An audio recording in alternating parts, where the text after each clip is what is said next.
Pessoal, 3 assuntos para a gente abrir o vídeo desse domingo. O primeiro aqui é: sobrinha de deputado do PT é vítima de tentativa de feminicídio com 7 tiros. Então, o próprio deputado Raymond, do PT do Rio de Janeiro, ele deu o depoimento aqui. Ellen Ottoni, minha sobrinha querida de 37 anos, nessa semana Ellen foi vítima de seu namorado, o Eldrin Alcântara, que disparou 7 tiros contra ela. Mandíbula quebrada, 3 balas alojadas no corpo, na nuca, no braço e na perna. A tentativa de feminicídio que minha sobrinha sofreu não é um caso isolado.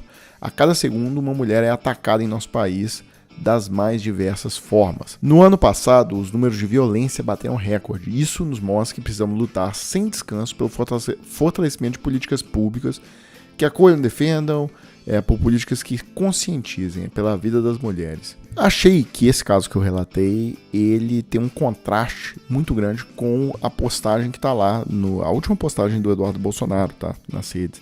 Ele dizendo que recebeu hoje, ao lado do pai, a homenagem de legislador internacional do ano, no maior evento de caça e pesca esportiva do mundo. Ou seja, ele sendo premiado, né, por uma entidade de lobby do armamentismo, enquanto aqui no Brasil... Olha, eu queria ainda comentar, juntando com aquele caso da chacina em Mato Grosso, né, no bar lá na Sinuca, que a minha percepção sobre esse assunto é o seguinte: para cada um caso que a gente vê um videozinho legal, né, de alguém conseguindo contra-atacar um assalto usando uma arma de fogo no trânsito ou não sei o quê, para cada um caso desses que são bem-sucedidos, a gente deve ter uns 300 casos de namorado matando a namorada com o uso da arma, de todo tipo de abuso sendo cometido por esse pessoal que carrega a arma, né? Chacina em bar, chacina em escola.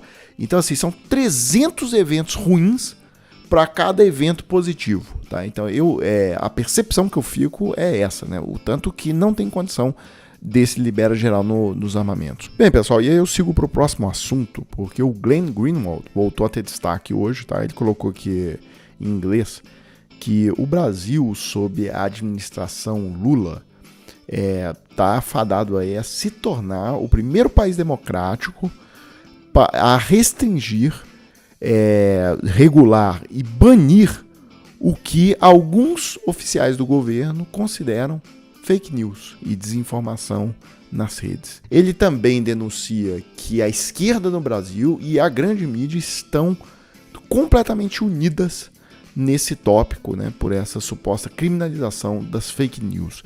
E ele também diz relata aqui o caso da Turquia, tal, que é uma ditadura, e que na Turquia também criaram uma lei que dá 3 anos de prisão para jornalistas que publiquem fake news, e aí fake news lá é considerado qualquer notícia contra o Erdogan. Bem, para o público do Brasil, o Glenn ainda compartilhou esse link, tá? Lei contra fake news, é uma matéria dele na Folha hoje. Lei contra fake news de Lula serviria para Bolsonaro perseguir inimigos. Aí ele arremata dizendo: você pode estar confortável com regra nas mãos de líderes em quem você confia, mas não sabe como essa regra será usada no futuro. Sobre esse assunto, eu acho sim que o Glenn tem um ponto aqui, tá? Realmente colocar na mão de qualquer governo que seja, de um agente estatal, definir o que é fake news ou não, é uma coisa perigosa, tá? Porque realmente, como ele diz aqui, amanhã o governo pode, no governo Bolsonaro, por exemplo, falar que vacina ajudava, né, no combate à Covid. O Bolsonaro considerava isso fake news. Então era tudo o contrário, né? A mentira era a verdade e a verdade era considerada mentira por ele. Então imagina uma lei dessa funcionando no governo Bolsonaro. Ia ser um desastre. Então esse assunto tem que ser tratado com muito cuidado, tá bom, pessoal? Pelo que eu sei, o PL das fake news ainda não foi proposto, vai ter o debate, enfim. Mas é um debate que vai acontecer agora, nesse primeiro semestre, então vamos acompanhar.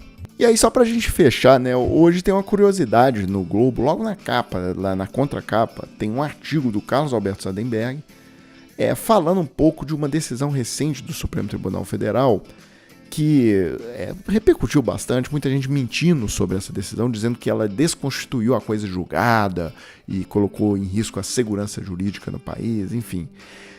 Mas, por exemplo, o Sardenberg seria preso, tá, por esse texto, porque assim, o texto mente do começo ao fim.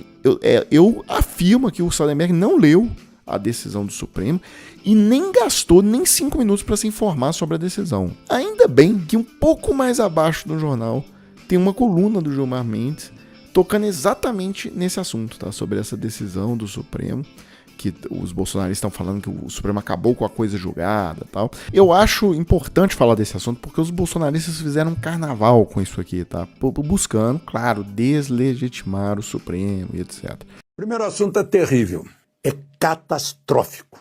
O Supremo aprovou o fim da coisa julgada.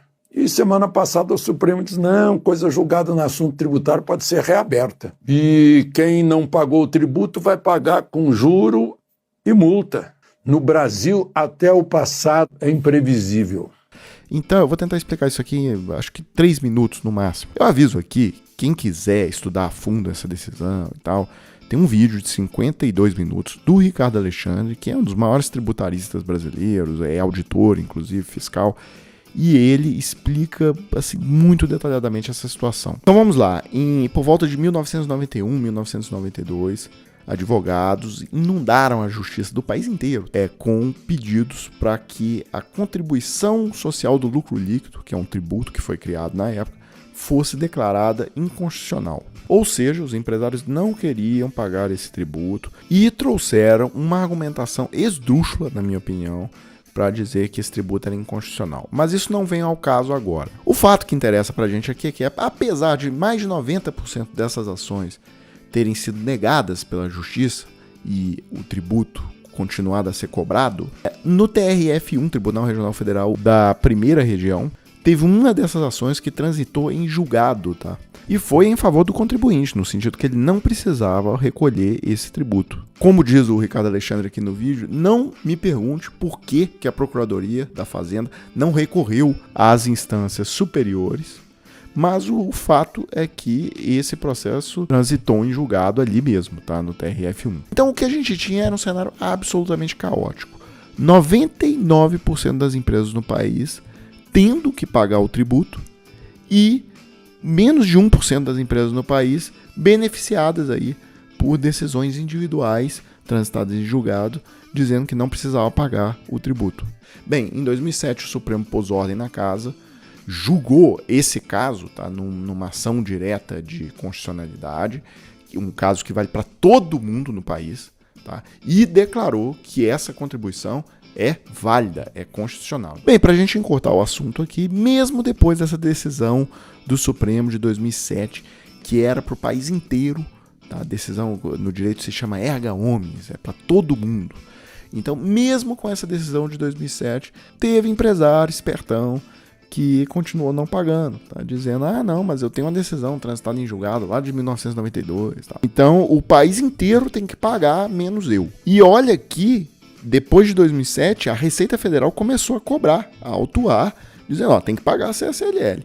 E o sujeito não foi pagando, dizendo, eu tenho a decisão lá de 1992. Por que eu falo tanto dessa decisão de 92? Porque foi esse o caso que chegou lá na mesa do Supremo, tá, para ser julgado agora. Era ela, tá, a Braskem, que era a vencedora desse processo lá de 1992, ela foi sendo multada pela Receita desde 2007, desde a decisão do Supremo, para pagar esse tributo, e ela decidiu não pagar. Mas a partir de 2007, ninguém mais tinha dúvida de que aquele tributo era devido e que a coisa julgada não protege as relações de trato continuado porque elas se resolvem ano a ano.